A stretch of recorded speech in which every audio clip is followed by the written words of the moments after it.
Hi, everyone. Thanks very much for just going to my first chart. So what do we mean when we talk about the biggest threat to the world as we know it? There's lots of challenging news at the moment. 2020 has been quite the year for all of us. But here I'm talking about the future of our planet and everything and everyone on it, the sustainability crisis. So if we click to the next chart. When we think about the different actors who can influence sustainability behaviours, these can be clustered into these three groups and simplified down to people, government and business. If we move on to the next chart and look at this as a 2x2, mapping people's ability to drive change against their ability to move quickly, people, the public, sit up here in the top left-hand corner. We can make decisions and change behaviours and spin on a dime. As individuals, we move on the time frame of weeks and months, but we don't have the influence to really drive the systemic change at the level needed. On the other hand, these sorts of huge decisions and processes are exactly what governments are for, to drive society forward and protect citizens. But governments move very slowly. They have to negotiate consensus every step of the way. Things like HS2, trade agreements, etc., they all take years and decades, which leads to the obvious question of who sits in the top right-hand corner. And I want to argue that it's brands and businesses. There are countless examples of comms responses to current events happening within days, within 24 hours, and product changes, service pivots, etc., can all happen in months and years. And businesses have the reach and the ability to drive impact as well. A favourite stat of mine is that globally, 157 of the top 200 economic entities by revenue are corporations, not countries. So if brands can play a leading role, the question I want to end on is how can our industry help and how can this help our industry? And I think the answer is that if we view all our briefs through the sustainability lens, that will make us and our clients more resilient to any changes that the future has in store. Thank you. Amazing. I was just about to warn you. Yeah.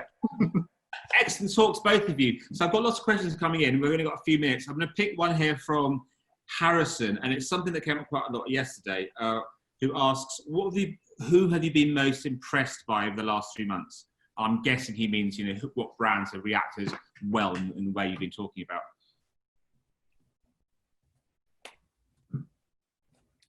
So is that to Russ or to me? Either of you, just jump in. Go on, Russ. So I'll keep it on the sustainability agenda, given that's what my piece is about. Obviously, there are other very important matters going on as well, which I wouldn't want to diminish. But I think Unilever have just announced this another huge investment. I think it was $1 billion that they've announced they're investing against sustainability. We all know about the Sustainable Living Plan that they've been talking about for many years now. And yeah, they just continue to do that. And I think that they see the benefits. They talk about the performance of the brands that are focusing on that, outperforming the rest of their portfolio. And that they've even been talking recently about selling off the brands that can't meet the measures they're putting in place. So for me, it's still them. Yeah, I'd say, so from another perspective, during the COVID crisis, we've just done an exercise analysing how certain brands are discussed and what the difference in discussion has been pre and then during the crisis. And I'd say the brand that came out best was Sky, actually, because Sky were proactive in suspending subscription fees for sport. And that went over extremely well with their customer base. So fast positive action went down well. Fantastic. Now we've just hit time, so you have about 30 seconds over.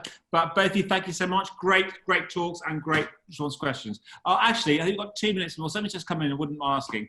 It's from William, who says, what do you say to brands who can't pivot or change, e.g. the entire fashion industry? Which is, I shouldn't be asking it, but it's quite a nice, controversial question. From a sustainability perspective,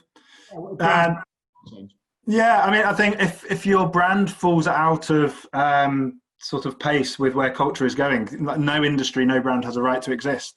We've all seen the charts of how quickly the businesses within the FTSE or the Dow change rapidly. So there is no inherent sort of right to exist as a business or a brand. It's the same with the airline industry. If they don't get things right in the response to COVID, on top of their response right in the sustainability crisis, then will they be overtaken by high-speed train travel? Will we live smaller, more localized lives? So some brands won't be able to pivot, but then they won't exist. And sustainability is that. If you can't sustain what you do, then you don't exist.